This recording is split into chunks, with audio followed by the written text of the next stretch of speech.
Game day on the Real Kyper and Bourne show. We are live on Sportsnet 360, Sportsnet 590, The Fan in Toronto, streaming always on Sportsnet.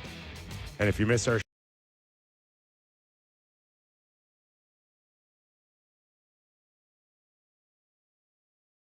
Bourne, fresh off the Sportsnet Christmas party, Sammy McKee, Yep. Jake the Snake Schultz, and Andrew Adams. No Jaeger bombs for the boys last night? I was a very good boy. When I started seeing Sammy dancing on the table, I got out of there. It was time to go. Yeah, it's time to go. I did get handed one shot. I did do a shot. Did you? It was handed to me by our lovely fashion person, Amy McKenzie, handed me a shot, and it was a delicious shot of tequila. Oh, lovely. But a very nice night. It was awesome. Was had by all. And then you get to see people you haven't seen in a while because we kind of do our thing over here, and every once in a while you bump into somebody and you go, I remember you. See, that's actually kind of the fear of those events is like, I know we know each other, but how many names are you expected to know? Oh, I mean, I think my annual reminder every Christmas party is how I know 1% of people that work here. Yeah. Like it was a Sportsnet It's Christmas a party. sprawling And there's machine. just so many people. I'm like, I don't know any, but I think you can just be like, hey, what's your name again? There's just I've kind of gotten to that point in my life where I'm like, hey, remind me your name. Right. It's not the end of the world. No. Is No. it? Speaking of names, No, it's not. You're right. Okay, good, You're right. good. Jake the Snake Schultz, Andrew Adams with us also for They were the both next at the party 2 hours. getting loaded last night. Loaded. Oh, I bet. Yeah, if there's a button loaded. missed in the next 2 hours on our show, we'll know why. The Toronto Maple Leafs end game day as they are in Florida, who had these two teams at the bottom of the Atlantic in December I on don't their think anyone. bingo card. I don't think anyone. It is shocking. At the same time, they're not, 2-12 or whatever a really terrible record would be here. No team below 500 in the Atlantic right now. There you go. George Richards, who's coming on at 4:35, longtime, writer for the Panthers, insider Florida Hockey Now. The title of his preview today on his website: Panthers Leafs meet an unfamiliar spot at the bottom of the standings. Yeah. It is true. Both these teams have been a mainstay Yeah. in the top of the Atlantic Division, and they're both struggling. So And as we've said many times, a 3-game winning streak changes everything in the Atlantic Division, but it's still how about a weird. 7-game winning streak? 3. Yeah, that ain't happening. 3.5. Yeah. It's just really weird seeing those two teams It is. right at the bottom. And I got to think for the Leafs, like Sammy's must win should come into the equation here. You don't even Florida. You It's don't a can't lose. You can't lose. That's the one I'm looking for. Can't lose. You don't want to see Florida starting to pull away from you when they're the second last team in the conference. No, I mean, you certainly don't. But, I do think sometimes we step on the panic pedal here when there's 55 hockey games left or whatever the number is, 57 games left. You can lose a few, boys. You're allowed to lose a few. I know a lot's been made out of the start of the season for the Leafs, but is there a part of them still, for many of them, that look at the Florida Panthers tonight and go, God, we should have found a way to beat you guys? I knew this was going to come up. Sam and I, before we came on air, were looking back. So I pulled up their series against the Florida Panthers in playoffs last year.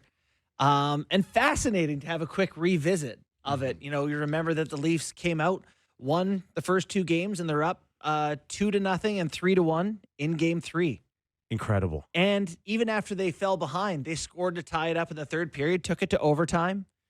They had a real chance to be up 3-0 in that series. The Isaiah Kiner-Falefa memorial moment that haunts me the most from that series is after the Leafs tied it on a really weird goal. I forgot it was like a weird bounce in front of the net that ends up going in. I think it's Morgan Riley that got credit for the goal. Maybe 2 shifts after that, Morgan's next shift maybe, he comes flying down the left wing, has a step, and he rips a wrister, and it hits the post and goes out. Yeah. And that would have made it 5-4 in regulation. Still lots of time left. But I do reflect on that, where Florida ran through everybody, right? Like, I mean, everybody that they played Tampa in the first round, right? Beat the brakes off them, beat the brakes off Carolina, had the shortest 6-game series ever against the Edmonton Oilers. Leafs really did give them a go. And I don't want to say this because it's grim, but it's their best chance. All right. It was their best chance. Yeah. To win the cup was last year. And this was a huge series for it. Even with the blowouts in Game 5 and Game 7, the blowout in Game 7 didn't happen until like the third period. It was 3-0 going into the third. 3-1, Sammy. No, it was 3-0, and then it was scored early. 3-1 early. Yeah, so 17 minutes to go. Being down 3-1 with 17 minutes to go, you are very much in the hockey game. And Joseph Wall just fell off the face of the earth. He let in a muffin. He let in that fourth goal to Luosterainen on the short side, and it was over then. But it's crazy, though. If they had any type of goaltending to hold the fort, we would have had a World Series type of finish, I think. So they're really near going up 3-0. They don't. Brad Marchand's overtime winner in that game is a shot that hits something and bounces over the goalie, totally random goal. I think the only double OT game that this era has ever gone to in the playoffs, right? That was a double OT, was it? I actually don't think it was. I thought it was double OT. I thought it was too, but I don't see it. Anyway, so then the next game, Florida clamps down. They lose 2-0. Leafs get nothing. Not all that close. They get pasted 6-1. Like Florida turned it on. And then you go into Florida. Leafs shut out the Panthers. Marner turns a puck over, dishes to Matthews. Matthews skates in and rips it. They win. They score 1-0. Yeah, with the big boys. And then McMahon to Pacioretty on a 2-on-1 after that to go up 2-0. So they win, go to Game 7. Like, yeah, you can say what you want about how Florida's that much better and whatever. Leafs beat them 3 times pretty good. And then, boy, oh boy, Game 7, they just got pantsed. One of the things we've always talked about with this team is their ability to like bounce back after a bad performance when everybody's doubting them. And that was like the cherry on the Sunday one, where after they lose in Game 5 and everybody killed them, myself, so bad. They were horrendous. And then they put out, that was the best performance probably in the history of the Matthews-Marner era. Yeah, they were amazing. They were like shut them down. Yeah. Gave them nothing. That was Marner's best moment. Oh, for sure. That setting up Matthews, and then that was it. Yeah. And they come home, and we all know what happens. But I do reflect on that series and just think, man, what if they had to beat them? And it's so crazy to be here 25 games later into the next season. Marner's not here, some injuries to Florida, and see where these two teams are at. I find it impossible to believe that they're just like, oh, they're done. Either of these teams. All right, let's go to Craig Berube, get his thoughts on the matchup tonight with the Stanley Cup champion Florida Panthers. Well, it's going to be like we always play Florida. We know how they play, and we know what type of game it's going to be. That their game's not going to change, and we just got to build off last game. We did a lot of good things with the puck, and we're going to have to do that again tonight. And you know, even looking back to the playoffs last year, we had some real good success against them in that series, and then not so good success. So there's certain things that we can do tonight that will give us success, and that's what we're going to focus on. I would go as far as to say a lack of success. That was a twisting of language. At the same time, one team's it's way more forgivable than the other team, right? Well, they're similar now because they've got injuries. Both of them have injuries, but one's also been to the finals 3 times and won the Stanley Cup twice, and the other one hasn't never been out of the second round. And I think I'd kill for Florida's problem. It's way more forgiving right now where they are, and they're not good. Florida is not good. Their best player by a country mile is Marchand, right? Yeah. Like, and for the Leafs, their best player is 35-year-old John Tavares. Really, I mean, but like Bobrovsky is not good right now. Like the Leafs need to jump all over him. I imagine he's got the start tonight. Yeah, he does. So he's been horrible. But you know, he's also 37 years old and got a lot of mileage. In 2010-11, he came into the league and he was a .915 save percentage that year. So that's 15 seasons ago. He's been below 900 one other season than this one, and that was his sophomore year. He was an .899. This year he's an .882. Yeah. So he's like, this is by far the lowest his save percentage has ever been.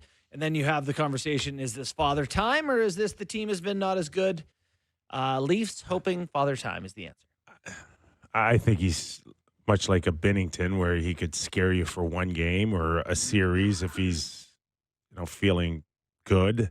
But yeah, there has to be a level of wear and tear on this guy right now. Has to be. I'm It's a lot of sensing. hockey. I'm sensing from you that you think the Leafs might win tonight.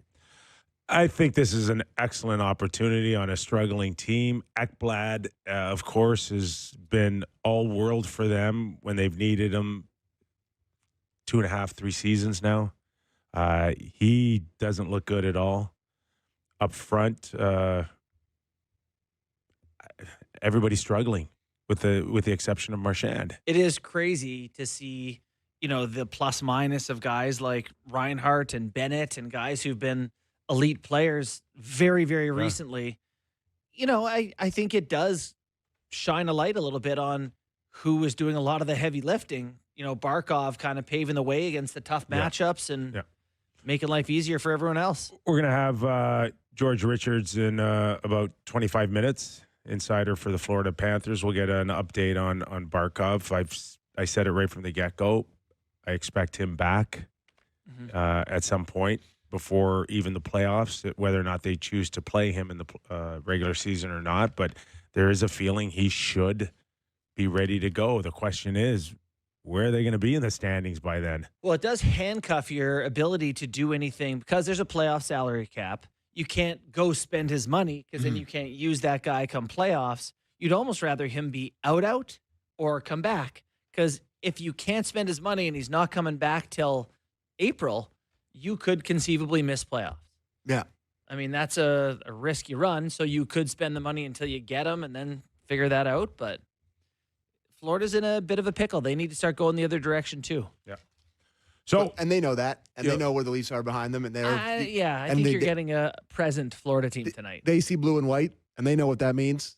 So you're not going to get Florida against the San Jose Sharks on an off Tuesday night here. This is Toronto Maple Leafs going in there. Last time they were in there, it was a playoff game. So I would imagine you're probably going to get their best kick at the can. Yeah, they've just lost to Calgary and Edmonton and someone else bad. Not the Edmonton. So part of our charm of our show is we don't prepare. Wow, hold on. We now. don't prepare. What do you What mean does you that don't mean? prepare? My whole life I've prepared for this. No, it means that when we come in and we see each other, we don't really prepare right. for the okay, show. Sure, Yeah. fair. Yeah. But the one thing I do constantly ask you, Sammy, is, how are the clips? Oh, bad. And then, he gives me this one. Yeah. So did we get Well, we got a did we bunch get of. anything today? Well, I mean, the Carlos stuff. Do you see that? The So injury. are we front? starting with the injury front? Yeah, I guess feel we like might. that's Clips. the biggest news of the day. You might as well. Carlo, the clip 3, please, on Carlo, Andrew. Any word on Carlo? Yeah, it's going to be extended time. Got to get something done. So didn't go the way we thought, and so he's going to be out for a bit. Okay, so Carlo needs surgery. Yeah. Didn't go the way we thought. Yeah. So can't be brain. No. The question is it like a 4 to 6? Dare they say week to week? They said Dare nothing. say it? They said nothing. They said nothing, but they course. will. Well, It's No, they won't. it's common courtesy to say today so and so had successful surgery, and we expect him out 4 to 6 weeks or 6 to 8 weeks. We've seen that in the past. Yep. I'm not sure we're going to get that out of the Leafs. Nope, not sure. My question, I tweeted this earlier today, is I'm curious if this is something that happened in a moment, in a play, a thing happened, or if this is something that was contributing to his poor play prior to leaving the last game he left. Because he didn't look, I saw him play for Boston. Not a bad defensive player. He played pretty good for the Leafs. Yeah. In, the first year they had him, or half year. I think I remember in Boston earlier this year, he took a pretty heavy shot in the corner. And I don't know, to your point, was it something that he was nursing in the past and then it got worse? Right. Did they try to heal it without it? My guess is he's got to put a screw in somewhere. Shoulder. Somewhere. There's got to be a repair. Carpentry needs to, there to be needs done. to be. There's a drill involved. There might be, but that's just a guess. And I don't think at this point it should be season ending. This is like the Barkov thing, except it's not Barkov. But you can't spend the money. You can't do anything. You just don't have the guy. Will he be healthy before the trade deadline? Well, if he is, it has to come with the fact that he's come back. And to played. Justin's point, he looks like the guy in Boston that JB liked and other teams could like if, in fact, they feel like they need to move him for assets. Well, I mean, ideally, you just play. He's exactly what they need. Ideally, he plays stay-at-home, solid, right shot, D, PK, anchor a pair type of guy. Yeah. Because right now you're without Tanev and Carlo for months, maybe. And boy, OEL Stetcher is your top two right side guys. Not great. Yeah, like that's the thing where you talk about them getting back into this. And, I mean, I don't necessarily believe that's going to happen. Bourne, you've been more positive about it than me and Kyper, obviously. But, like, doing it without a backup goalie and having It's pretty good. he's okay. Maybe he's good. Yeah. And doing it without your top two right-handed defensemen in coming up for your toughest stretch of your schedule here with, like you said, Stetcher and OEL and Myers involved as a right side. It's a steep climb. It's a big ask. It's a lot to ask. Yeah. So do you think that, I guess it's too early, no one ever does this, but they would ever just look at for some a replacement level guy to bring in here? Like, are they just going to keep running Myers and Stetcher Mermis? is. Yeah, that's what the waiver wire is there for. And so far, I'm reading articles now that Stetcher's skyrocketed. I'm like, okay, easy on the skyrocketing.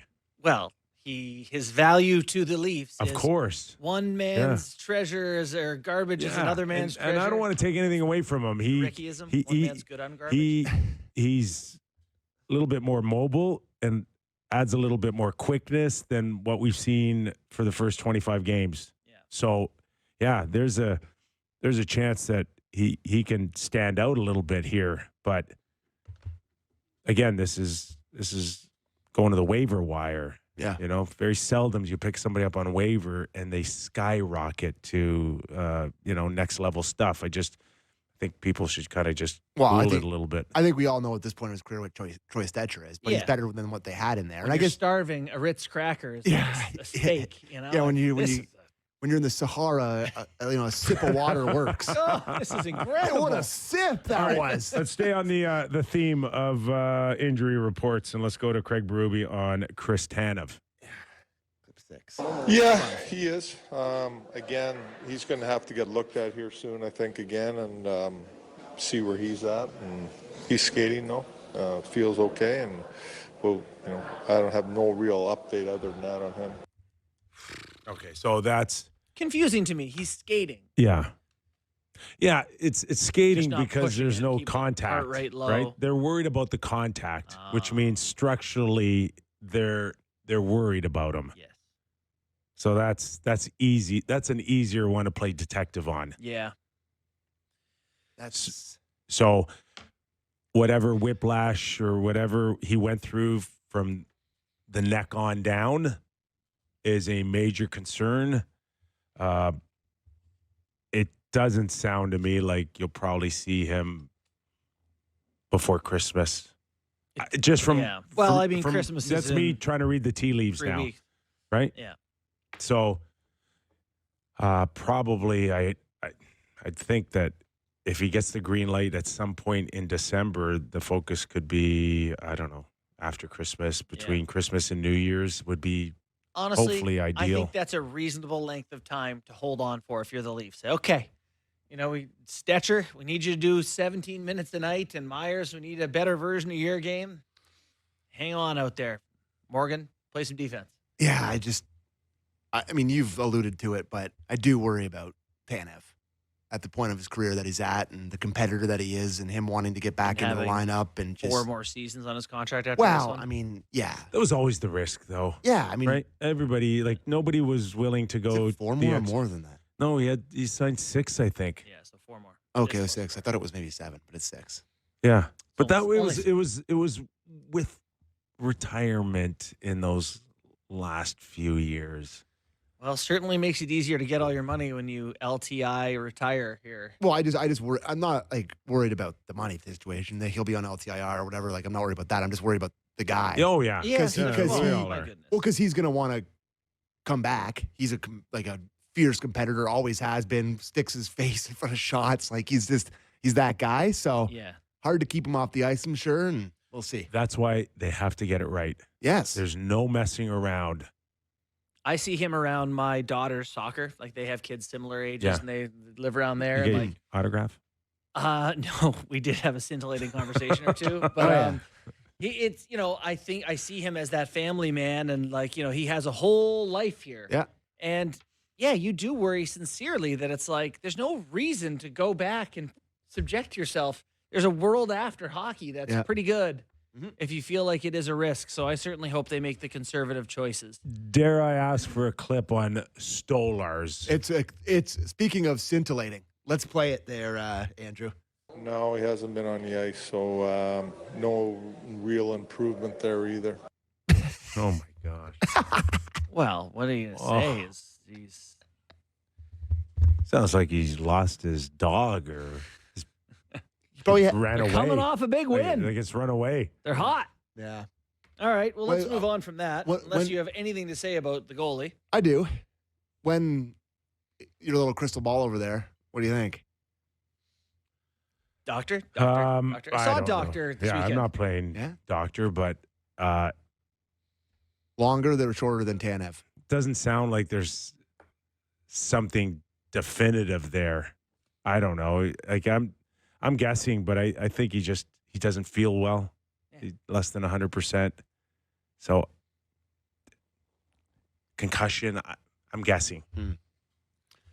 Yeah. I mean, that seems to be consensus, and there's no way to predict when that clears up. So, Can I ask you about Chicago talking about Brossoit? They make around the same amount of money, him and Stolars. oh, yeah. LTIR for Stolars if he's going to be out and getting another real NHL goalie. What's Brossoit make? 3 Three mil? something? I don't think you're not Yeah. any better there. I'll tell you what. Okay. The Hildebeest there bought them time Saturday night. Brossoit makes 3-3, and this is Yeah, the last year of there's- that contract. I think it It's almost identical money. kind of Right works now- perfectly. Right now, there's no pressing need. No. Until Hildebeest. That could change Thursday night, boys. Yeah, listen, a lot of teams on a game-to-game basis. Yeah. I'll just put I it think out the there. hard part is when you're on a game-to-game basis is not overreacting to one game. Because things happen in hockey. There's weird days where you play good and you lose, you play Mhm. bad and you win, Mhm. and just you're making all these reactions based on these small samples, but you have to be wary of what's real, what's as the nerds would say, what's noise and what's signal. And What's noise and what's signal? well, a signal is real, right? That's Yeah. like, okay, this is a trend, that's a Never heard that pattern. before. That's noise, interesting. noise is the It's us. randomness. Well, we're part of it for sure. Anything interesting on Myers No. over Murmis? No, it's not. I don't even know why I put it in there. But here's what I will Oh, say. you're Yeah. desperate. That's why. Well, I mean, he We're talked for desperate. 4 Fool minutes. at the end of your pitiful rope. I had the thought coming in today about Cowan, and we've been talking a ton about Cowan and how well he's played. Cowboy. I do worry about him in this game because there's guys on that other side that are much meaner than a lot of the guys. But he's can I faced so tell you far. what? He's one of the few guys I don't worry about. Yes, physically. He's gotten but- pasted a few times this year. Bennett's going to be out there But looking I to hurt feel somebody. like he's more engaged in that aspect of the game. Like maybe to your point, he doesn't shy away from it as much. Mm-hmm. But I have been really moved watching Adam Fantilli go at people and be aggressive Oh as a my skill gosh. guy. You I am. watch him last night. Yes. Ugh, Like I like what a watching gamer. some of these young kids, Celebrini I'll include in that, where they're punching back when they get punched. They're not just go back to the bench and whatever. We need that, and Cowan does that. He'll See, engage. I just worry about Bennett, you know, Oh, yeah. Turning him assaulting into him fine dust. like he did with Nyes. Yeah. I Like don't. he picks on young guys. He tries to hammer dudes. Like He's he's a gonna meanie. try to hurt him. He's a mean. He's the least of my worries right now. No, he's not. No, What he are is. you talking He about, is. Bennett? He'll be fine. Bam Bennett. He'll be fine. He'll be fine. Famous last words. I go to, okay, outside of that, who are my guys that have to play heavy tonight? Have to. Well, there's not many choices. Dakota, and Waugh.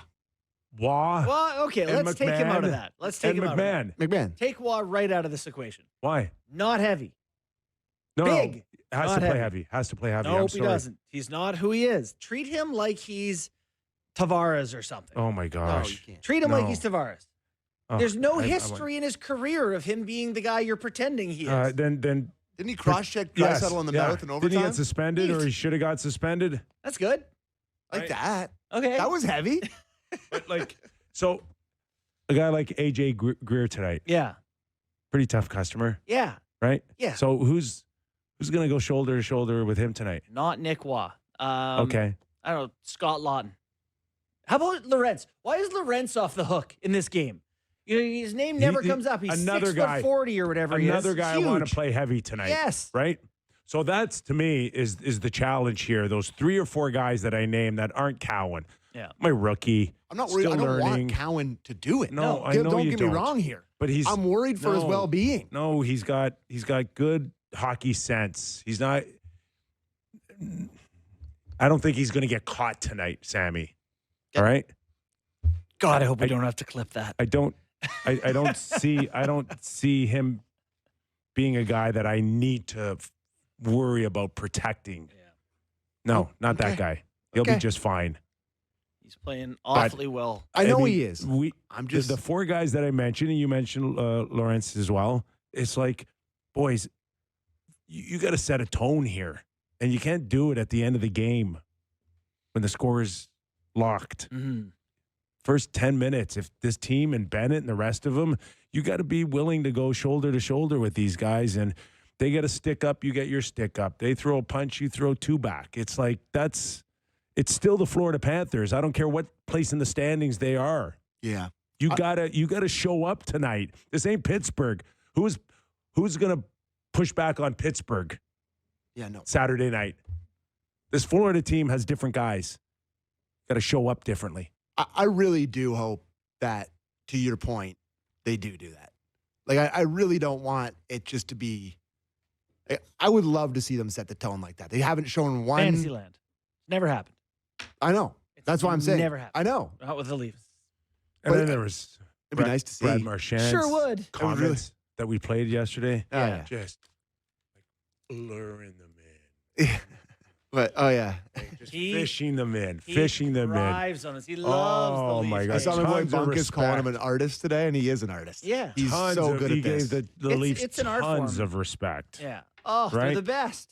And then he's going to go out there and Show none of it. How close do Zero you think it was respect. to being a Leaf? listen. I didn't anticipate the Florida Panthers throwing If they lose, 6 years if at they him. Is that what it don't win was? the 6-year cup, contract? 6? Yes. Like, come on. If it's- they don't win the cup, I think he's a Leaf.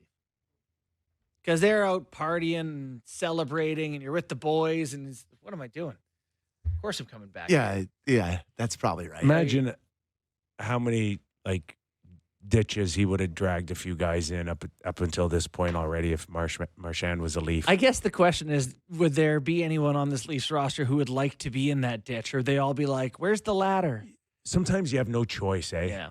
As a Yeah. player, like that's what I found. Wouldn't mind Cowan. If over him. like guys want to hide until they can't, like they Yeah. can't hide anymore. You got to go in. You got to jump in. It's just, or your career might be over. I heard That's what Marchand could do. Yeah, I heard a theory today, like a war theory today, which is the guys who want to fight at the front and the back, and everyone who doesn't really in the middle just gets forced into the battle, Forced. whether you want to be there or Forced. not. Yeah. Like, I guess we're doing this, huh? Forced. Where do we go now? Yeah. Like how bad would Florida be without Brad Marchand right now? Yeah, considerably Right. worse. He has been extremely Or, good you for know, them. Maybe he's just a really good player on a bad team, just like Tavares. Oh, geez.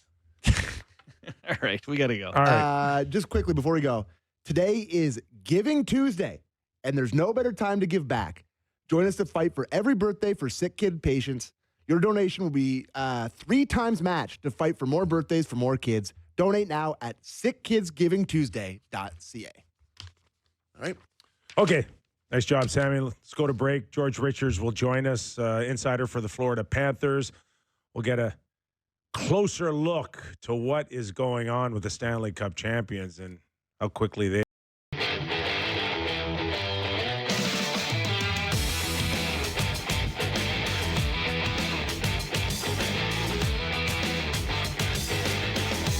Welcome back to the program. Nick Kypreos, Justin Bourne, Sammy McKee. It's the Real Kyper and Bourne Show, Leaf Hour edition, as they get set to face the Stanley Cup champion, Florida Panthers. With that, let's welcome in George Richards, insider for the Florida Hockey Now.com. George, how are you, my friend? I'm good. What's going on? We're good. We're just discussing where these two teams are in the bottom of the conference here, a site that I don't think anyone predicted, I think, at training camp. No. How about you? No, absolutely not. I mean, when you look at the Eastern Conference, some of the teams that are involved, you certainly didn't think that, at the beginning of December that Florida and Toronto would be at the bottom of it. So, again, what are they, 3 points out of third in the Atlantic, 4 out of the wild card, whatever it is, something like that. So it sounds a lot worse than it is, but it sounds pretty bad. It does sound pretty bad. We're trying to take stock of what the Florida Panthers have going on this year and how they've ended up here. I know they're without Barkov, some serious injuries in general. Kachuk's obviously not around. But looking at the numbers of a guy like Bennett or Reinhart, we can't make sense of why they seem to be so far behind their typical output. Well, Reinhart's been absolutely terrific for the Panthers pretty much since game 2. Bennett, it took a little bit of time for him to catch up. It looks like that he's catching fire a little bit.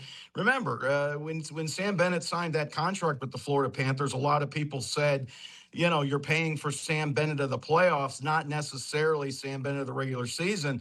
You look at his numbers, he's on pace for his usual regular season numbers. I mean, he didn't have the greatest of regular seasons last year. And as Paul Maurice pointed out when we asked him about it, hey, it ended pretty well for Sam Bennett, winning the Conn Smythe and whatever. So, listen, the Panthers are just, their depth is stretched extremely thin. Paul Maurice talked about it today at the morning skate, and it's not just losing Barkov and Kachuk. It's also losing Thomas Nosek of those Cole Schwint, guys that you were counting to kind of move in as depth pieces and maybe chip away at the responsibilities of a Barkov or a Kachuk, that they're hurt as well. Dmitry Kulikov, the Panthers' reliable veteran defenseman on that third pairing, he's been out since game number 2. So the Florida Panthers have certainly lost a lot of their energy, a lot of the guys that they were counting on. And this is a team that came into it knowing they were right up against the salary cap. And, they just haven't been helped along with these injuries, and it actually hampered by them. Seems like the last 18 to 24 months, we've all been looking at the Florida Panthers saying, when are these long runs going to catch up to them? Are we there today? Is it a legitimate thing? Do they get a grace period for 3 Stanley Cup finals? And is anyone more deserving of that window of they might be a little bit tired right now than Bobrovsky? Sergei Bobrovsky certainly hasn't looked like himself, especially the past couple games. But let's go back. If we were having this conversation a week ago, we would have talked about how good Sergei Bobrovsky had been. He had a shutout over the New Jersey Devils. Sergei Bobrovsky was playing extremely well, and he's had a couple rough ones in here the last couple games. And listen, Florida gave him Friday off against Calgary. He hasn't played since last Monday night. So he's had a full week off to work and get back into the things. So we'll see if the rest has helped Sergei Bobrovsky. But he's such an odd character when it comes to his preparation and what he does. I think a lot of that was planned, as this was a good spot for him to kind of regroup and reset. And yeah, I mean, listen, Sergei Bobrovsky has carried the Florida Panthers, played more minutes, obviously, than anyone else the past three postseasons. With Florida going to the Cup final the past three, Sergei was in the net for almost all of that, save for a couple, times he got, pulled or whatever. But I don't know. We'll see. He's 37 years old. He's in fantastic shape. We'll see how he bounces back tonight. It's funny listening to you. I can feel the dread welling up in Leafs Nation. It's like, all right, Bennett's heating up. Bobrovsky's had a week off. It's a recipe for scary stuff. And then Brad Marchand is also saying the worst things he could possibly say about the Leafs, which is, oh, they're so good and we have so much respect for them. And it's like, he's just the worst in the best way, right? Right. No, I mean, look at what he said after Game 7. I mean, everybody wanted to, throw pitchforks at the Toronto Maple Leafs, and Brad Marchand was the voice of reason, right? And nobody wanted to hear it. Yeah. Nobody wanted to hear that from Brad Marchand. And similarly so here yesterday when he made those comments, because the Florida Panthers are in the same exact position the Toronto Maple Leafs are in. So if Marchie's going to say the Toronto Maple Leafs, you're right, guys. Fellas, you're right. They're done. Well, that means the Panthers are done as well. Yeah, it's pretty savvy. What are you seeing out of him with a struggling team? Like, where's all his success truly? I know it's on the score sheet, but what is it you see that he's bringing this team where you go, I wouldn't even begin to think about where they would be without him? Yeah, I mean, it's been needed. I mean, the Florida Panthers were certainly not expecting – I don't think anybody was expecting this Brad Marchand to start the season. He's been absolutely terrific since opening night, and it's been needed. I mean, the Panthers have absolutely needed every little thing that he's brought. He's bringing scoring. He's playing top-line minutes. He's shutting guys down.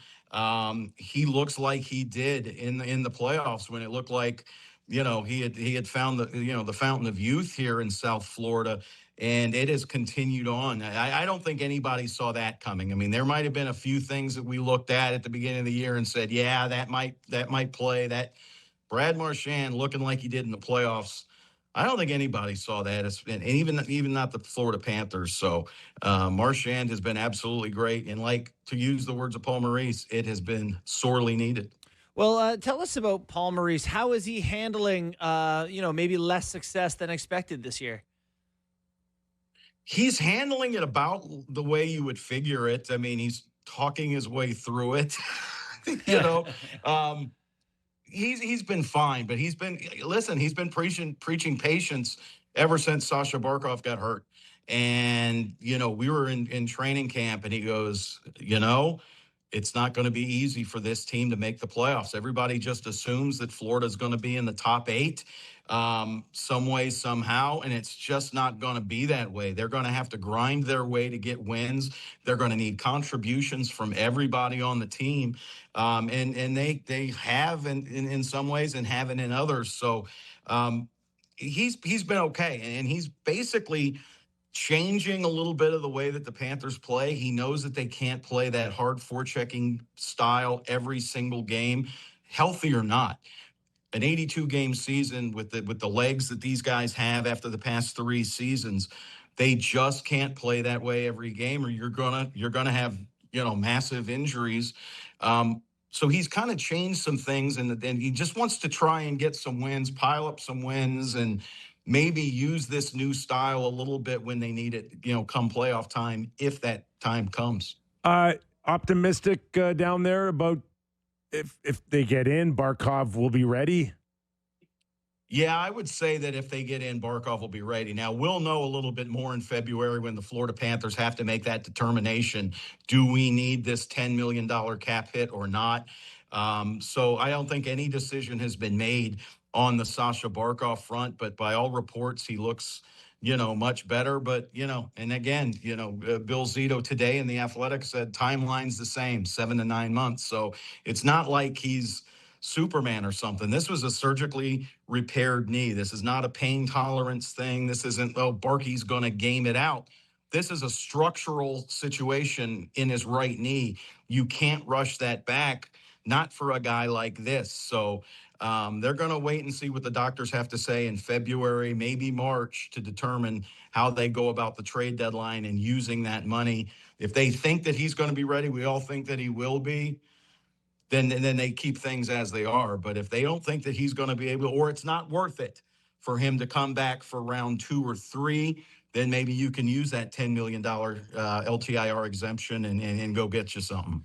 George, the one thing the Panthers do have going for them is it looks like a pretty healthy decor compared to what they had last year, right? Forsling, Ekblad, Mikkola, Jones, Belinsky's, Petrie. What are your thoughts on where that group is at in the general performance? It's starting to come together. I think, we saw the Florida Panthers at the trade deadline last year go after Seth Jones.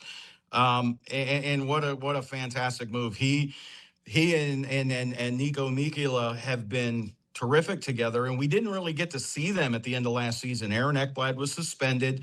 He came back for the Toronto series, and then they put Seth Jones for the first time, really, with Nico, and they play off each other very well. I think you look at Seth Jones, the way his game has escalated since he's got here.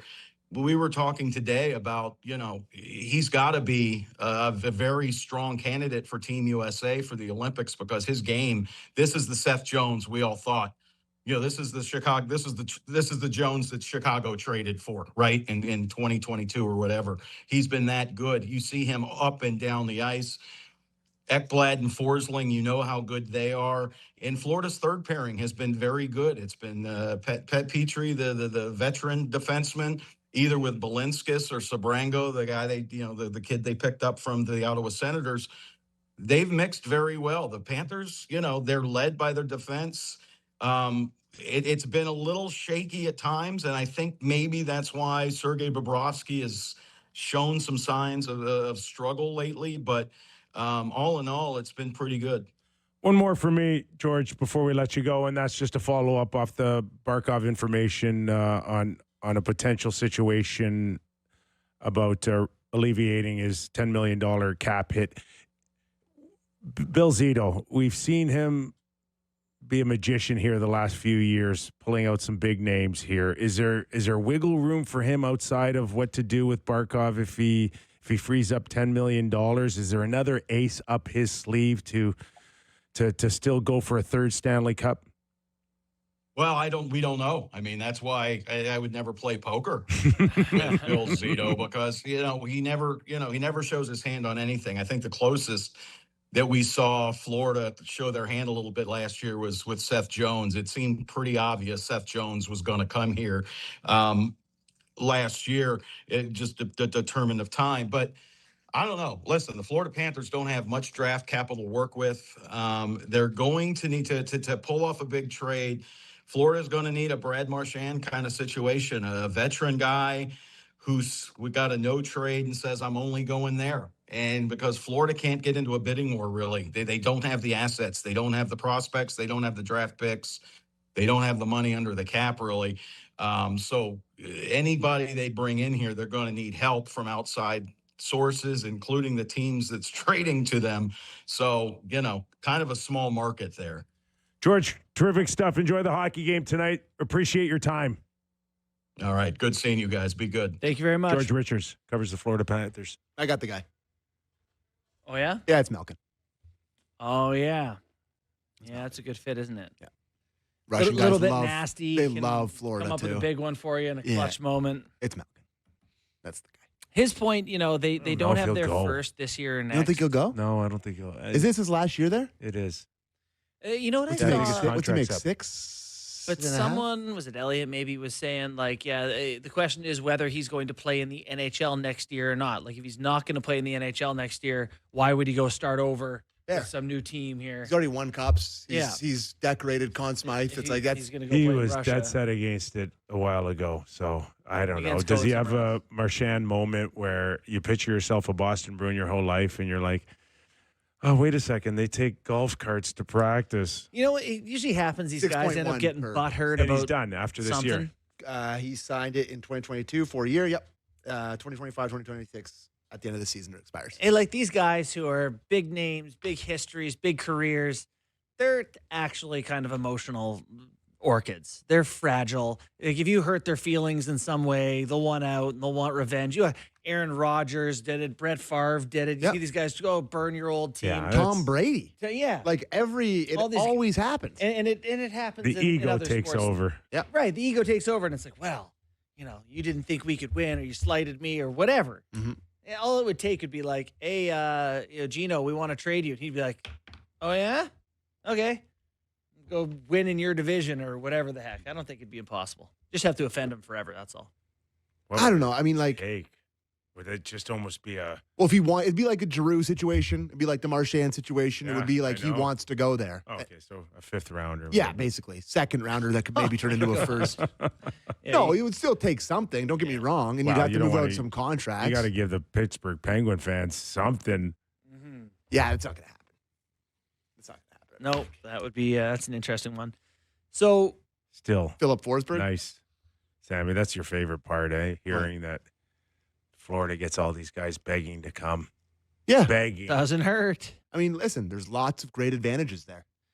I They was have really nice weather. They've built a great culture, and they make way more money there. So it's a ton of advantages. You know what's crazy is the Florida Panthers, last I checked this morning, were a bottom 5 team in save percentage this year. They haven't got any saves. They're still in the top half of the league in goals against.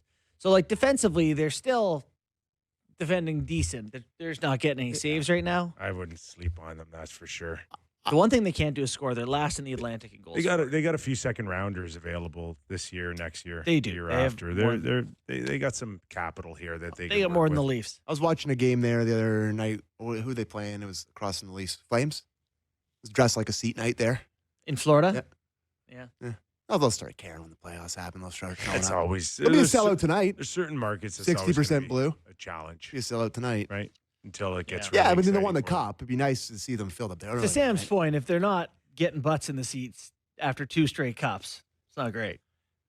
It's Florida, guys. Well, then, Well, that's Hey, Sam's problem. that's my point. They do not care. And They're the not 10 moving, the 10 Sam. people, the 10 people on Reddit will be like, "We care," and it's like, "I'm sorry." Like the 10 So that's people the who one actually thing care. as a Leaf fan you have over them. It drives me that crazy. you could still get Drives run me over crazy. by a bus time and time again, but Yes. you pay.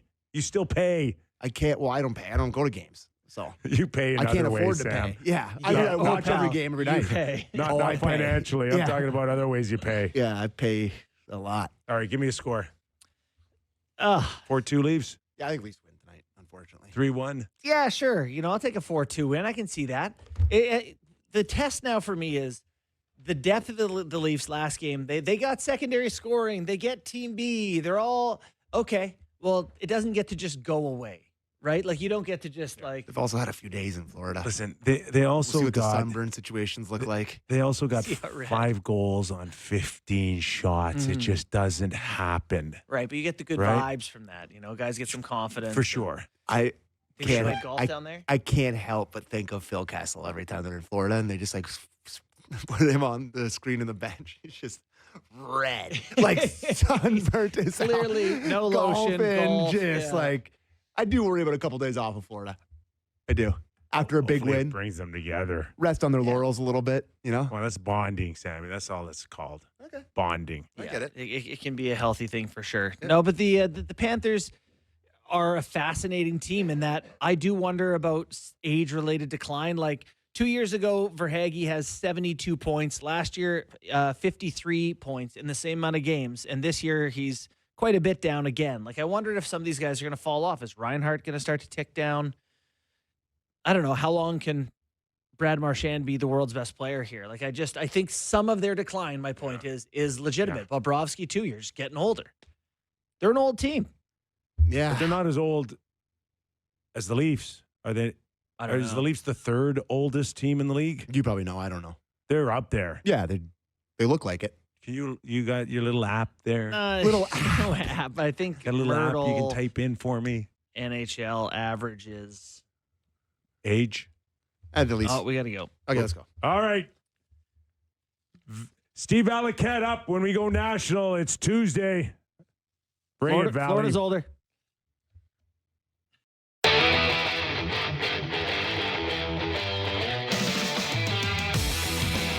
Welcome back in. It's the National Hour on the Real Kyper and Bourne Show. We're live on SportsNet, SportsNet 650 in Vancouver, 960 in Calgary, and streaming always on SportsNet Plus. Also available at your convenience on Spotify, Apple Podcasts, and YouTube. This hour of Real Kyper and Bourne brought to you by Bet365. Nick Kypreos, Justin Bourne, and Sammy McKee, who needs to change our Leaf Edition jersey to one that represents another team. Just tell me. I know you love to make fun of me. Just tell me. I always notice this thing after I hear the introduction. No, you don't. You wait. You wait every time. Can we tie a string to your finger or something? Uncle Billy? I had to take a leak, and then I came back in here and forgot. Yeah. Where is a leak more important than changing a Leaf jersey? Jeez. All right. It's Tuesday, JB. Yes. Which means Steve Valiquette will join us, analyst for the New York Rangers, CEO, ClearSight Analytics. And, hey, Vancouver fans, or Vancouver Canucks, send us a nice, we'd love a new Vancouver Canuck jersey. We'd love to put up a Canucks love it. Send us one. We riled some people up with the Boar yesterday, eh? Yes. That kind of got some traction. It did. Now, like an idiot, I was just kind of blown away that he said that the rink's going to be about 3 feet smaller. Yeah. But is that like, I didn't follow up. We didn't follow up. Where? Yeah. So someone followed up today, or Jason Greger responded to our thing about that and said he heard 4 feet smaller, 196 instead of 200 long. Ooh. So 4 feet shorter. So the question is then, is the neutral zone smaller?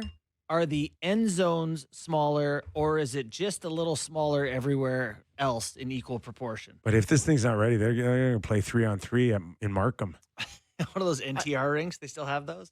I am really hoping they get this figured out. Like, I am starting, the closer we get and all this stuff coming out, like, I am starting to worry a little that it may not happen. It doesn't sound like they're very organized. Like, Shocker. The Olympics having some organizational issues? What a surprising turn that is. Just a pile of money, and they're just paying it. I heard A pile of money. Is Keenan an advisor for what they're doing out there?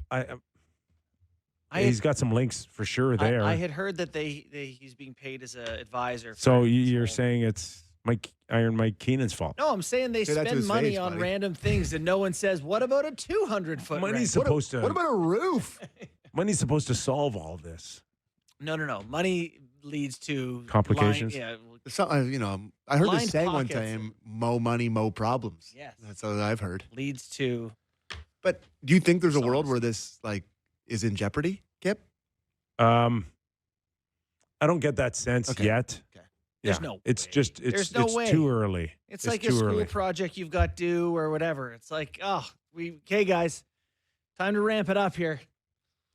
I can tell you though, for what I think will be for sure a given is that the players are going to go there. They're going to get into some of the dressing rooms, and they're going to be really disappointed. They're going to be pissed off. Yeah. That's You know, because it's going to be Some of that tacky. stuff is not going to be Not ready the way they want not it ready. to be. Not finished. yes. Yeah. And if that's the worst case scenario, Sit on a chair for a couple of hockey As games. long as the showers are hot and the beers are cold, boy, they'll be fine. $1 billion in talent, you want to give them a fold-out chair that you use to go watch your kid play soccer. They'll be fine.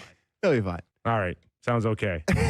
Valley, let's welcome you in, Steve Valiquette, analyst for the Rangers on Don't give him a fold-out ClearSight chair. Analytics, CEO.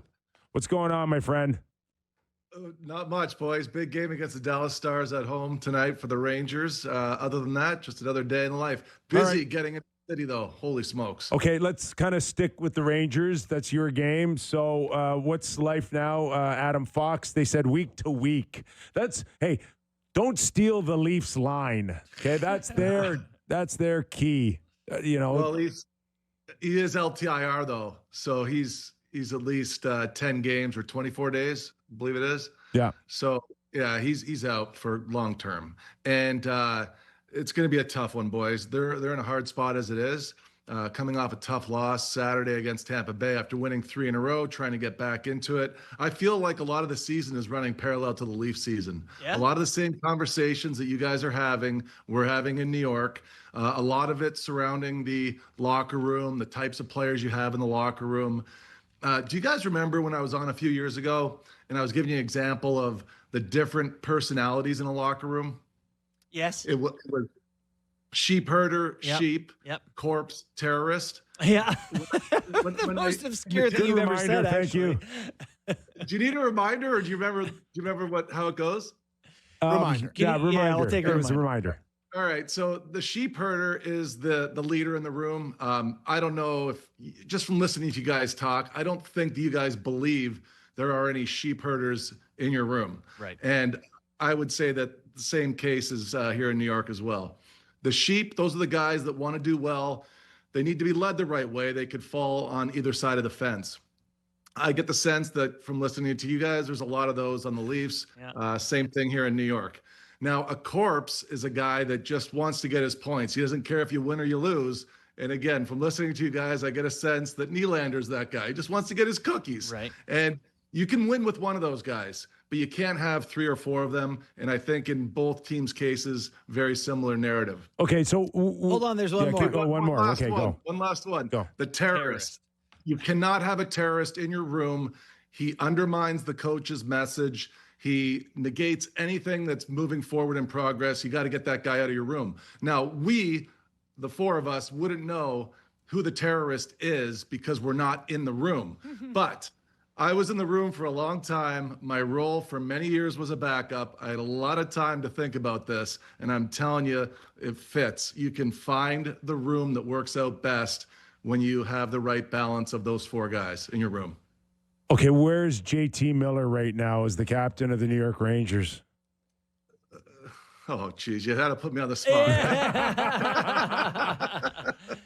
Yeah, you don't have to do it. Just if got you really got a hot in here, career. Kipper. Okay, Somebody just put it on Valley, cremate on. what is going on? Is he at risk here for Olympic status, or I don't even know. Is he one of 5 named or something? I don't know. What is going on with him? I know. Isn't that the dangerous thing when you've got the head coach, Mike Sullivan, in charge of making these calls? Adam Fox was having his best year in 2 years. JT Miller is having his worst year, points-wise, of his career. And, it doesn't look great. What can I tell you? It doesn't look great. There hasn't been the same level of accountability that you hear him talk about in the post-game presser that you see in overall effort. And that's a nice way of putting it. Yeah, it's that Adam Fox thing. Do you think it's more the coach or Gavrikov with him? Gavrikov's a nice partner to have, eh? He's been, by the way, boys, this guy must have the best defensive stick in the NHL. Yeah. When I started coming up, I always heard the older guys, Kyper, talking about Larry Robinson and how his stick in the D zone was like details. And, I think about it a lot as a goalie because the puck carrier can either pass it or have his pass eliminated with a good stick, whether the player flips it or not. But one thing that Larry Robinson always talked about that I don't see enough of in the modern day game, he would point his stick, guys. He would take his blade. So if, Bourne, you're going to shoot the puck, he'd actually point it at you so it almost stunt you and stop you. It wouldn't ramp up into his own face. He would actually take the toe of his stick and just drive it into where you're trying to release it. And is that ever a gift? But that's what those guys did back then. The Montreal Canadiens are known for never leaving their feet, not sliding, stick on puck, clear reads, and Ken Dryden, rest in peace. I got to spend a lot of time with him over the last few years. He would always talk about it. When we look at the East, we're seeing maybe a Tampa Bay kind of establishing themselves. I'd like to see more out of Tampa Bay, but in the West, clearly Colorado's at the cream at the top here, but Dallas. Is Dallas getting enough recognition? Are they close to Colorado? Buddy, they're neighbors. They're neighbors. Like they've been the best team in the NHL in November. I spent the last 2 days on them because I just had 9 days off in Vermont skiing. Ooh, lovely, so I got to get right back to work. But you know what? Digging into their video. First of all, they're the best team at moving the puck east to west in the NHL. It's the hardest save for the goalie. It's how most goals are being scored. Dallas leads the league with the best quality of east to west. So the low east to west is better than the high east to west. They have 73 chances that way. They've scored 19 goals. That's how they've scored most of their goals, east to west. The second best team, you'll like this list. The best east to west moving teams for chances and goals this year offensively are Dallas, Edmonton, Tampa, Colorado, Vegas. Like it's all heavy hitter teams. And when you look at their video and go over their game, there isn't one aspect of their game with the exception of a little bit of light play on their penalty kill that has them vulnerable. Other than that, guys, they're the best team on the ice in November. That's wild. The game we got tonight, we're talking Leafs, Florida. Sergei Bobrovsky's had a strange year. Not strange just for him. He's been a very good goaltender his whole career. Not a very good goaltender this year. What are you seeing out of Bobrovsky this year? Well, it's weird, right, Bourne? Because look, before the Cups, 3 years ago, before the 3 finals, it was the worst contract in the NHL. Right. And he has flip-flopped every year. And I'm telling you that in our rankings, guys, he is either bottom of the bottom or upper echelon. And he goes year over year. And right now he's having one of these down years again where, but is he the only guy in history that can just turn it on? Because that's what we've seen him do. So I don't get as worried about him, because if you talk to anybody in that organization, and I've had many conversations with these guys, nobody works harder. Nobody's more prepared. Nobody's more dedicated. He's a sheep herder. He finds a way. So I don't worry about him. You're watching and listening to Steve Valiquette, analyst with the New York Rangers, MSG, and CEO Clearsight Analytics. All right. Constantly from here on in, we're going to have all these Olympic conversations. I want to stick with the net because I really believe Binnington's there no matter what happens, whether he's starting or not. That's a different conversation. But the other night, we saw him get pulled. We saw him going at it with his coach, Montgomery. First of all, your thoughts on that? Is it enough to just leave it as Valley? Oh, he's a fiery guy. He just loves playing and everybody lives happily ever after, or is there more to it? It's just him being him. Look, he pisses everybody off, always has. I remember talking to Devin Dubnyk after he was leaving the ice once, chirping Dubnyk, and Dubny's like, Valley, I could kill this kid. Like, does he just know if I get a hold of him? And of course, we're laughing about it, but I think that he knows that he has to get himself pissed off, angry. He plays better that way. His 4 previous starts before last night, where he was FU match with his coach going off the ice, it was pretty nasty. But I did tune into the post-game presser for Montgomery, and he was like, oh no, we were just telling each other that we love each other, and then afterwards we talked about it and we made up, and he didn't make a big deal of it. And Monty's, he's a cool cat. I don't know if you guys know him. Funny story. So when he took over coaching in Boston, it was about 3 weeks after he was named coach. And I met with him in Boston. We were walking down one of the main drags there, going for lunch. And I said to him, like, Monty, is this all right? Like, we're kind of walking down the main street here. You're going to get recognized. Like, this is going to be awkward. And he goes, no, don't worry about it, Valley. It's only been a couple weeks. Out of nowhere, this guy jumps out of a bush. He's like, you're Steve Valiquette. You're Steve Valiquette. I'm a huge Ranger fan. And he gives his iPhone to Monty, and Monty takes a picture of me and him. That's awesome. So, you guys must have been dying. He's a good dude, and I know the way he is. I know that he's got a good handle on how to coach and manage a guy like Jordan Binnington, but there's a lot of noise on Binner too, and I think he wants to play well because he's got the Olympic team, and I know there's interest out there too. We know how often we've talked about Edmonton. Yeah, the guys we've been talking about here are maybe more fringe guys than that with the Toronto Maple Leafs. Hildeby has been playing a couple of games this year and has looked pretty good when he's gone in. What are your thoughts on what he is as a goalie? Is he someone that can hold the fort for a while in Stolarz' absence? So I was looking today, Borny. He has an 85% positive start rate, which means 85% of the time he's going to give you a chance to win. That's all you need in a goalie.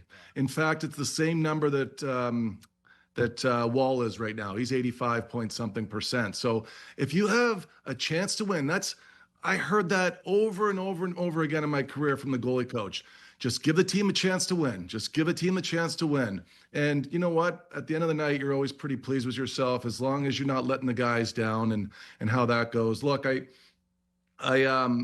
saw Dobish go through what he went through a few weeks ago and get really emotional after that New Jersey game.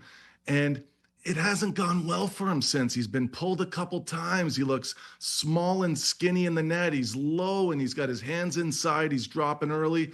And it comes from a place where he just wants to give the team a chance to win. I know it comes from a good spot, but boy, oh boy, if you get too preoccupied with worrying about what other people think about you, and that's a big thing for goalies, guys. We're sensitive. Hey, Kyper, we know the boys are talking about us in the back of the bus, but we want to just give the team a chance to win. You don't want to walk in the room and feel like you got 20 guys giving you the hairy eyeball. I want to talk to you about Logan Thompson in Washington because he gives the Caps a chance to win on most nights here. You were one of the first to talk about, the issues that probably he had off the ice that kept him out of the Olympics or Four Nations the last go around here. Hey, did you guys ask DeBoer? I didn't get all of the interview yesterday. No, we didn't really. Come on. Yeah, we didn't touch on Logan per se. Why do you hate him? Why do you hate him, Pete? But there seems to be a belief now that there's been enough time for him to mature a little bit here. I've got him as a lock on this hockey club, but where are you now on Logan Thompson and maybe some growth between then and now? As you guys know, we all mature at different times, right?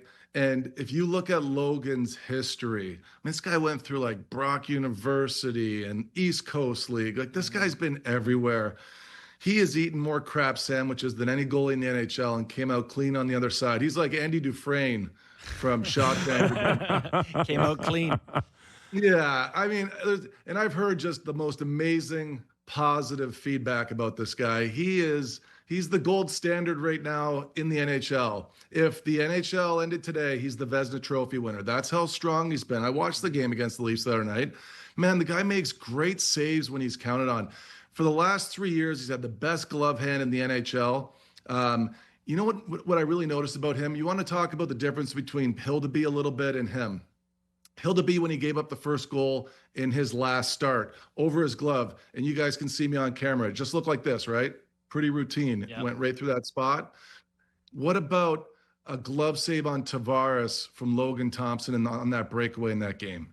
Mm-hmm. Dude, his other hand, obviously, but he's like this. Yeah. His hand in his head. He has the best relationship between his glove hand and his nose in the NHL. And that's why he's got such a good weapon of a glove there. And that's what I'm always looking for, too, because I'm always trying to the one piece that's really tough to figure, guys, is how well a goalie maintains their eye contact on the puck during a save. Because of the cage and the shadows and the cameras, you can't always tell if they're flinching a little bit, but you'll see some goalies give her this one where the face is like just in line right down the middle, and they're just kind of going for it and trusting their perimeter. And sometimes they, scrooch down a little bit, and it just looks like, they're giving net away and they don't have that same level of confidence that he does. So how do you, I guess, qualify or try to figure out what is team play and what is goaltender play for some of these guys? Like Scott Wedgwood is another Team Canada hopeful,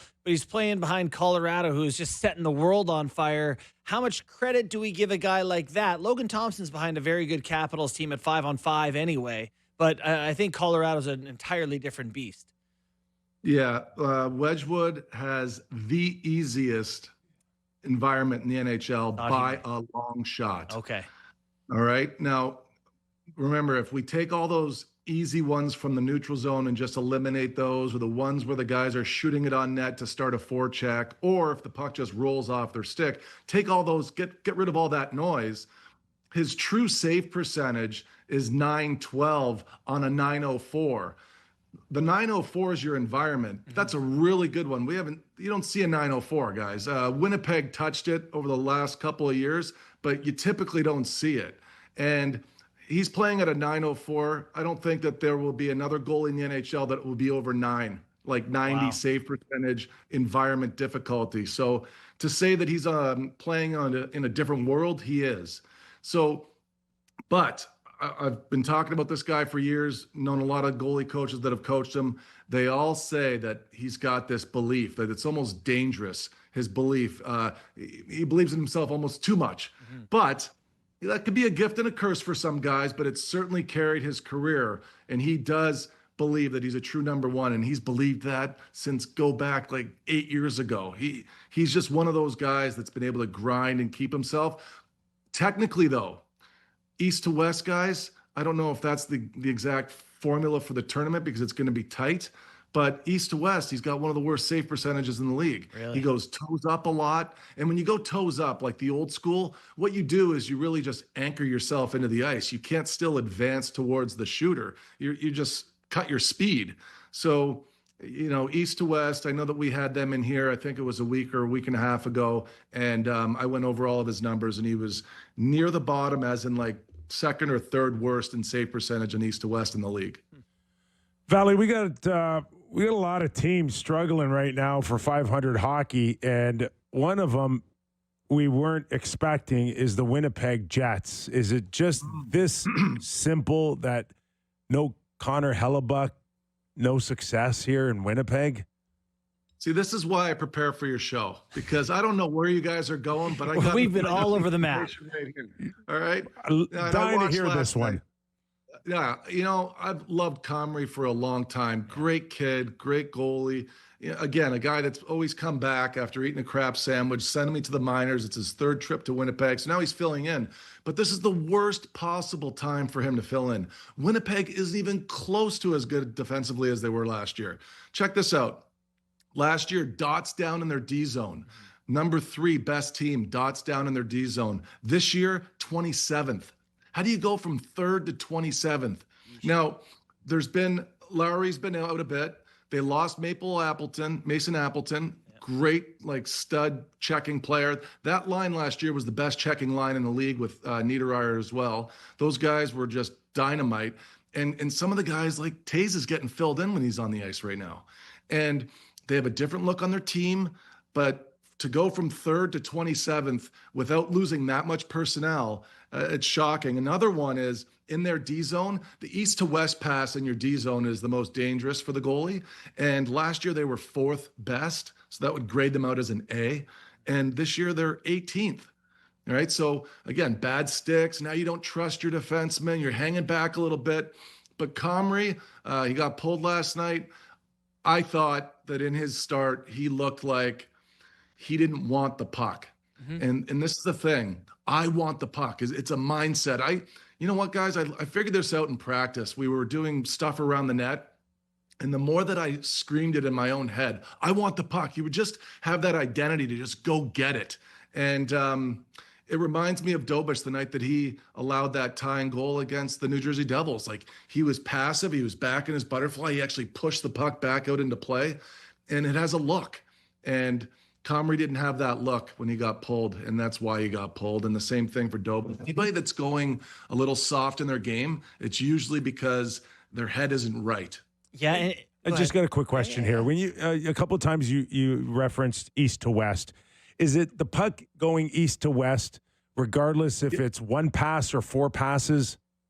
So the way that we would categorize that, Kyper, as a company, is if it goes from one side of the ice to the other below the hash mark, that would be a low east to west. Very difficult to stop. If it goes across twice, it's like an east to west double. We call it a slot line double, but we tag it that way. And if it's above the hash marks, it's an east to west above the hash. But the most dangerous one is the downhill seam below the hash marks, east to west. Yeah, that's interesting. I'm thinking about the Jets and the uphill climb they have now. Bad start, but tough division.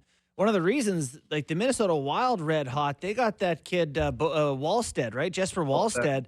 He made some comments about you guys thought I was a bust last year or something like that. But do you believe in him? Is this kid the real deal?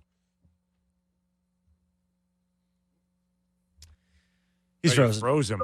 Sorry, we there froze there. You said we made some comments about what? Oh, sorry. No, there's some comments. He made a comment or two about you guys thought I was a bust last year. I think he was joking to the local Minnesota media. So he's feeling pretty good about where he's at right now, and wanted to get your take on Wallstead and That's really interesting. Clearly the real deal in his own mind. Yeah. You know what? I spoke to him once last year, and he was in a spot where he just didn't want to go another day or another week in the minors playing in Iowa. He was just ready to be in the NHL. He was already signed to a extension that was going to become a one-way contract for this year. So those are tough sometimes. You know, you're in the minors and you know that theoretically you're going to be up the next year. So it's really hard to be where your feet are. And that's always the case, isn't it, for any athlete? If you think you're getting traded or if you think you're retiring, you might as well just follow through with it because you're done. And he had a hard time getting over that. Spoke to his goalie coach, Freddie Chabot. This guy had a great career. He's a great coach. He's done a terrific job with Gustafsson. And he said that he got himself into the best shape he's ever been in his life. He was in Minnesota most of the summer. He was there early. He was ready to go. And he's just been a pleasure because, you know what, he's got a chip on his shoulder. And I think that's why, guys, we see goalies go on runs. It's because they have a chip on their shoulder. They're motivated. And unfortunately, it doesn't last. And that's why we see so many ups and downs with goalies. It's almost like you've got to always be giving them a stick or giving them a carrot, keeping them engaged. Otherwise, you lose them. But you know what, Bourne? Not for anything, but both he and Gustafsson should probably be both goalies to represent Sweden. Yeah. Wow. No kidding. I got to ask you, Valley, I got to ask you about the Edmonton Oilers. And it's easy to just point to the goaltending and Skinner and go get another goalie. But are there issues so deep defensively that it wouldn't matter if they did get Binnington or anyone else? I mean, you got to fix this first before you think about changing a goalie. Yes, and I think that sometimes, Kyper, and I've been in this situation before where you actually, you know, come into a team, they do have a good group of guys, good structure, they just need a few saves. And then they kind of light up too, because you know what? Now we got a guy. All right, let's go. Let's play our game now. Come on, everybody. And then there's the accountability thing. And I can go through the technical reasons why, because that's what we can see. But let's talk about the mental aspect here, guys. You know that there were stories last year where Skinner was receiving, you know, I don't want to say death threats, but I know there were stories out there that he was just getting so much heat. And I think it was coming like through his family and things like that. And I've heard you, Kyper, talk about Marner receiving these types of things. And guys, you know that messes with you.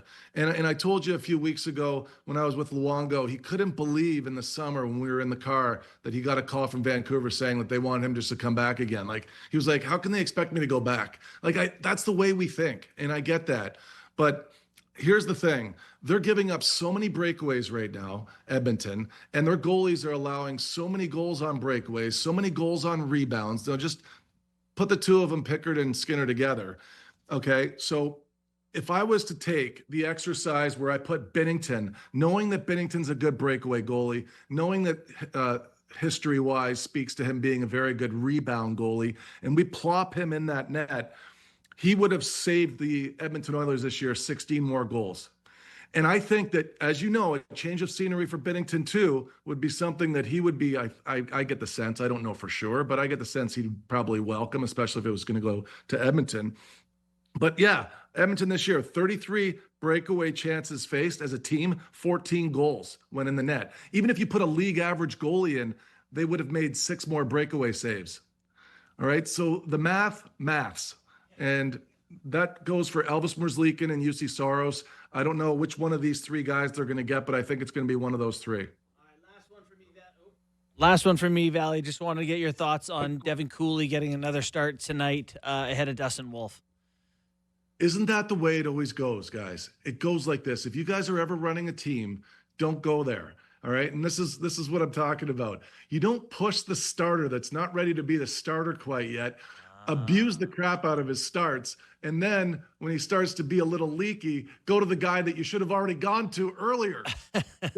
Devin Cooley, man. I remember talking to you guys about this guy around this time last year. I heard all kinds of stories out of the minors. Like, this guy's ready. He's a stud. He had a really bad concussion in January last year, and he didn't finish his season. He was actually a healthy scratch in the playoffs of the American League, but he's a stud. Like, I remember talking to you guys about this because I've talked to people out there about this, and they said he moves as well as Dustin Wolf laterally, and he's twice his size. Like, the guy can play. I actually don't know why Calgary didn't play him sooner, and they should have, because now you lose Wolf to a certain degree. I've seen this over and over and over again in my career, whether I was a part of it or I've seen other teams do it. Run a guy too long that you shouldn't run, and then you lose him. Okay, one more, and then I don't know. We got what was that? No. We got 5 more minutes. Hey, listen, he might have to go. Trying to shorten up my segment. No, I don't want to start. He said that sometimes you have like a 5:30 meeting. I didn't want to put you out. Okay, no, we're good. Don't worry about it. All right. Okay. Every time we talk about a coaches, on the hot seat, it could create an hour show here. But when we hear about like goalie coaches getting fired or let go, it makes zero to no noise. Should we be putting more stock into this? Are these goalie coaches becoming really important to a very important position? Look, I know I've talked to a few people in the business about this. The goalie coaches don't love this, okay? Because it happened 2 years ago. If you guys remember, Zach Burke, he was demoted down to Belleville. Justin Peters came up in Ottawa. I think the move was about mid-January. But this is only 6 games into the season, right? Or maybe, I think it was about that. It was October 22nd. But the run that Sorokin has gone on since that time, guys, he's the best performing goalie in the NHL. And had it gone sideways or regressed a little bit, not a story, but he took off. And Piero Greco, he was removed and they brought in Sergei Nomov.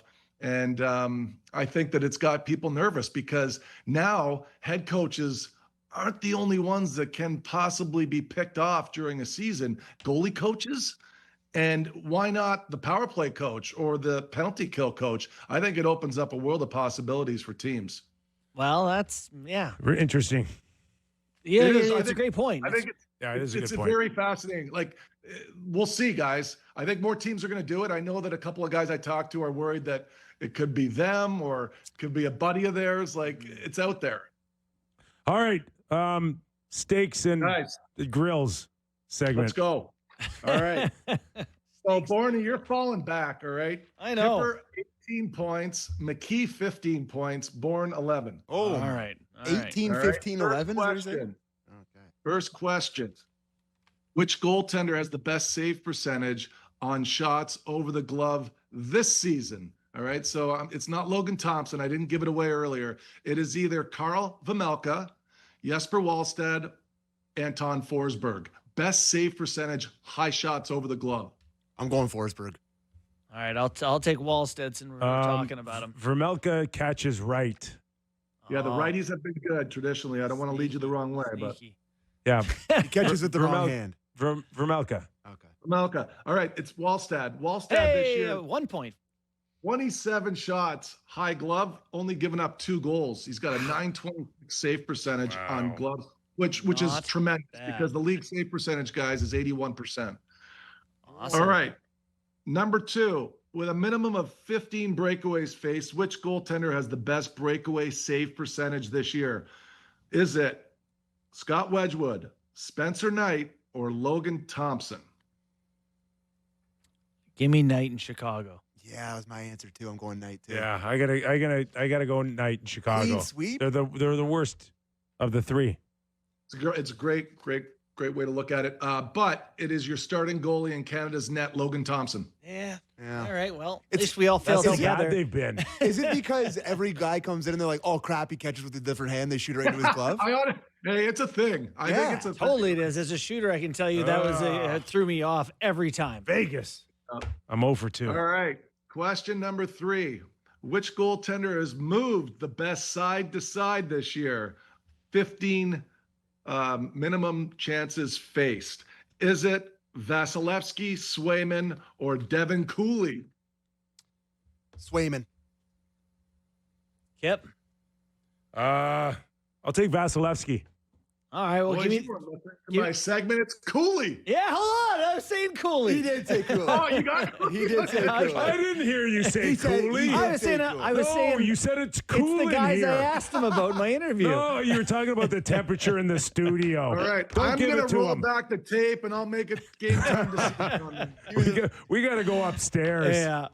Hey. I was saying as the All guys I right, we asked got to about. let you go. You got a big one tonight. Dallas and the Rangers. Valley, always awesome stuff on a Tuesday You guys are the night. best. Thanks, Valley. Appreciate Have you. a great one. See you, fellas. That is All right, Steve Steve Valiquette. Works for MSG covering the Rangers. And, of course, the chief officer at Clear Sight Analytics. Should we just call him like our real Kipper? Like, should his new title? Should we give him a title? We've never done it. Like the real Kipper Well, Bourne I goalie do expert. think it's funny. No, yeah. that's we Do got. we call him our director of goaltending? Yes. Director. Yes. Yes. You know, Director of something. I find it hard. Yeah. Okay. You don't like that? No, I'm trying not to be mean to other people. Okay. It's fine. Oh, who carry like director of scouting or director of like It's ridiculous. I'm oh, that's Craig Button, I know, and I have a lot right? of respect. He does Director of great work. scouting. He knows his stuff. If TSN ever I plays think in it's the silly to have a NHL, title. they don't need to hire a director of scouting. It's game He's time. a full-time analyst. He analyzes the whole league. It's game time.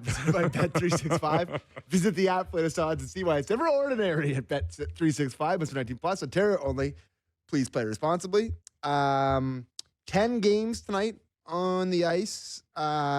Looking at Leafs Panthers tonight. Leafs are big underdogs tonight for two teams that are tied in the standings. You'd think they weren't with this line.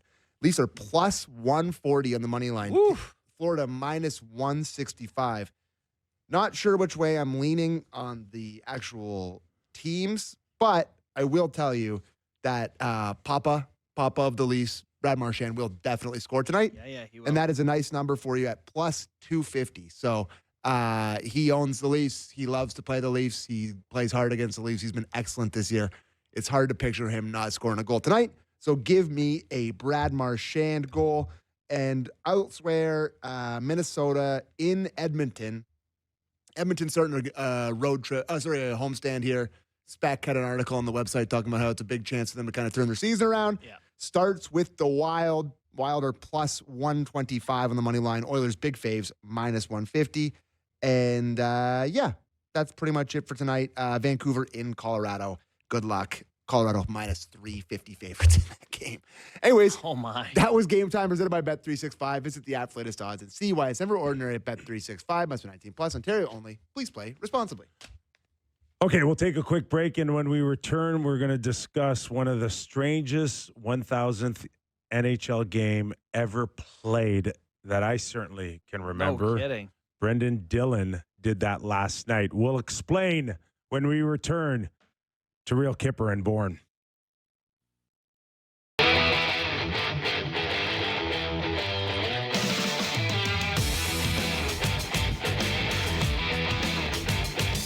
A reminder, this hour of Real Kyper and Bourne brought to you by Bet365. Nick Kypreos, Justin Bourne, Sammy McKee. Hey, sorry to jump in here. You didn't jump I in. got a couple of messages nothing. about our rink conversation, and apparently 60 meters is the standard rink length in Europe, like international hockey or whatever, because they use a different form of measurement. That's how this happens. To build it to our dimensions, it would have to be 60 meters, 960 millimeters. Like, it's an unprecise number. They just use a round, flat 60 meters. And so it is different there. So yes, it's going to be feet shorter, but you have all these different, it's imperial in the US and it's metric here. And we don't even do metric, even though we are metric.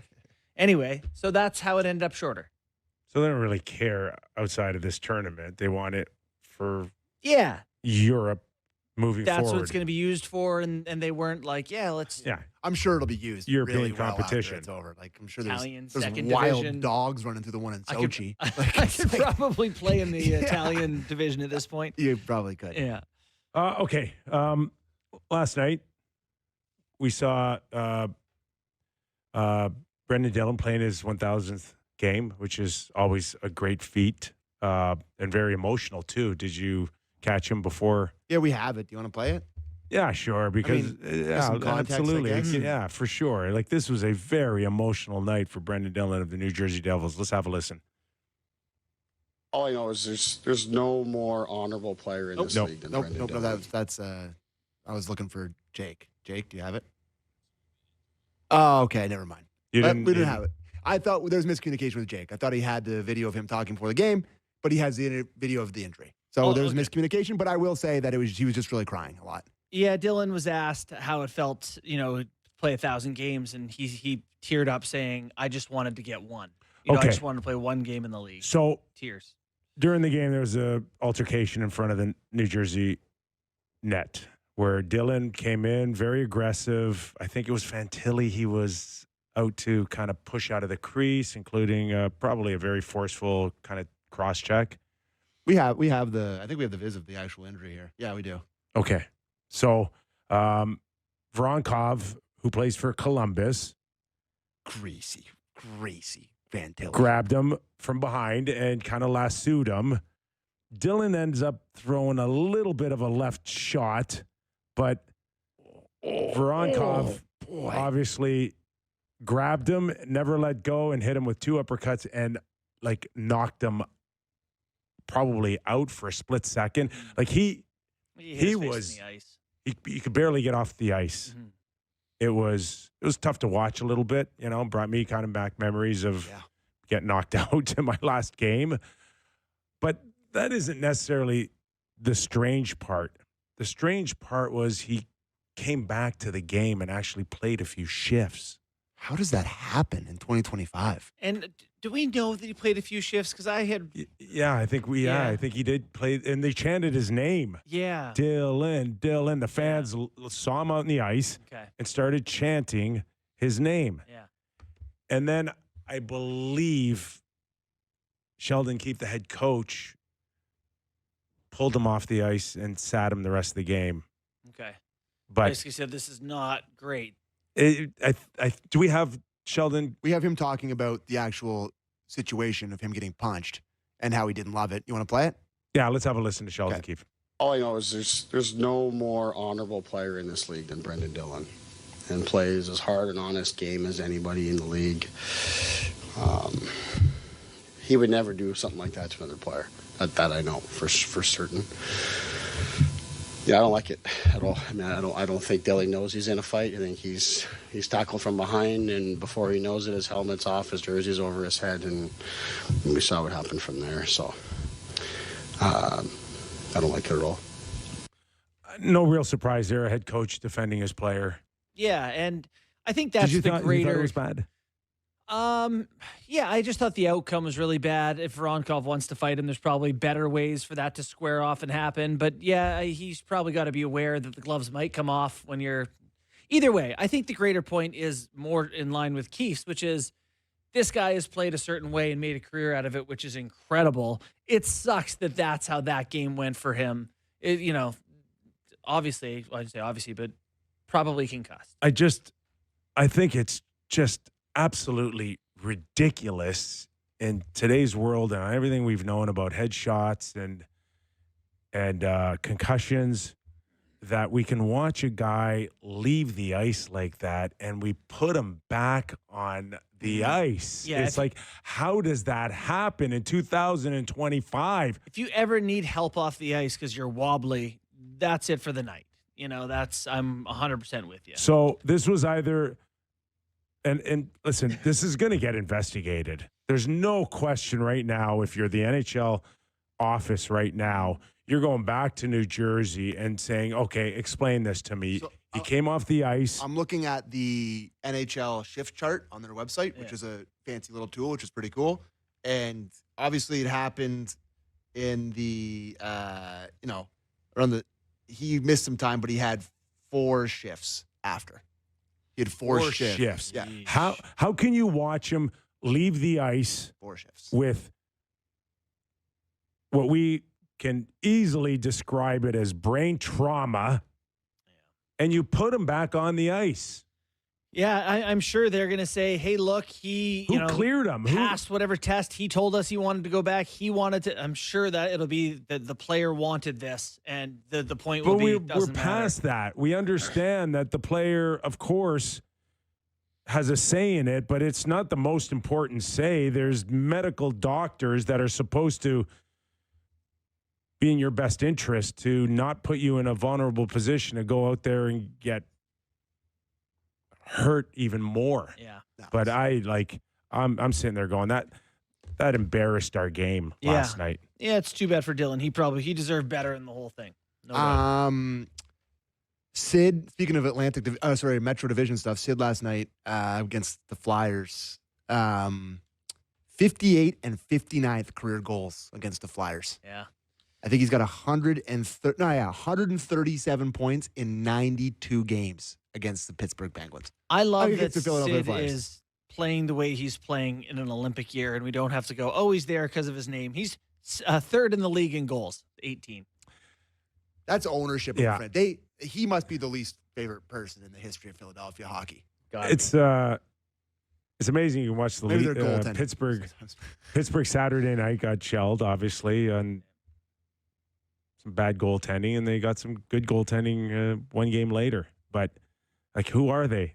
Are they Saturday night versus the Leafs, or are they the last night versus Philly? They're no good. They're no good. They didn't want to be good. All they're doing is just delaying the inevitable. Yeah, I think they're humoring, this whole, these guys want to win, compete, whatever, but we're not going to give them anything. If they scrap and claw in the playoffs, more power to them. Wanted to note that two guys tonight have their 1,200th game, David Perron and Jamie Benn.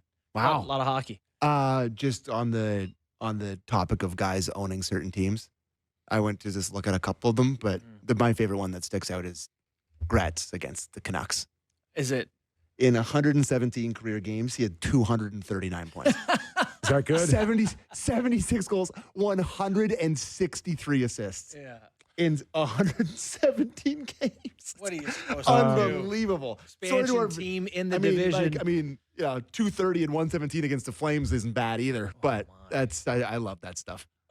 Just reading on ESPN.com, the NHL talking about mandatory helmets in warm-up because the Ottawa Senators ruined it for everybody. And the Sharkies were doing it too. Sharkies did it too, where they went full team, no buckets for warm-up against Vegas. And then Shane Pinto went on TV and said it was a pretty cool thing to do. Yep. It's like don't draw any attention to it. Right. What are you doing? Well, and then the Devils, I think for Dylan's 1,000th game, they all wore hats for warm-up instead of or something. And Bill Daly, I think the NHL likes it. I honestly do. I think they want the players to be seen, their faces. It's a insurance issue. Yeah. It's a I think they have to go out issue. there and go, we don't condone this. Quit being idiots about it. We want you to do it. I mean, it is, not to be Mr. Dork here, but it's incredibly dangerous to go no bucket and warm up. There's pucks flying everywhere. There's guys taking unpredictable routes. It is. Fun fact, most team average 2 to 3 injuries in warm-ups per year from guys with no Listen, helmet. I lived it in the 90s. There is no better time to look cooler than in warm-up. Yeah. You got the dippity-doo flowing through there. I'm sure the hair Watching gel. Anaheim the other night, Gudas fell and hit his head on the boards in warm-up. Killorn took a puck to the head and needed stitches. Yeah, guys don't fucking it happens. Didn't Taylor Hall get his face stepped on? Isn't that? Well, guys are just hammering pucks and no one's looking. It's dangerous. Just Kippers, stretch call me a in the dork. dressing room. Just do a couple of jumping jacks. But how in are you the gonna- For the dressing record, room. I love it. I think it looks great. It's cool. Feels great. Yeah. There's a lot of God, you can't even look cool anymore. I know. Without somebody telling you you Bunch can't of do downers, it anymore. man. Horrible. Celebrini continues to light it up. Other Did you thing, see Will Smith with a couple of did toe drags? yeah. Did you see that stat I put in there? That he, where is it? Only Wayne Gretzky, Sidney Crosby, and Mario Lemieux have scored 40 points in 27 games or less as a teenager. That's wild, man. The leaderboard in points is Gretzky, legit. Sid, Mario. McKinnon, Celebrini, Bedard, Carlson. They're all Awesome. still going Awesome. with McDavid in 5th. Awesome. All tied for 4th. 10 games on tap tonight. Pick your favorite one, and we're back here tomorrow. Do it all over again. All right. Our thanks to George Richards, who covers the Florida Panthers. And, of course, on most Tuesdays, our very own Steve Valiquette. Valley, I need those points, man. I think I went over on my grill. You have steak room to play with. dinners. I heard talk from upstairs that you definitely did not say Devin Cooley, but I saw you. No, I saw I you didn't say attended. Cooley, but I You was starting to. I cheater. was saying it's the guys I asked about, and Valley cut me Have off. a great night, everybody.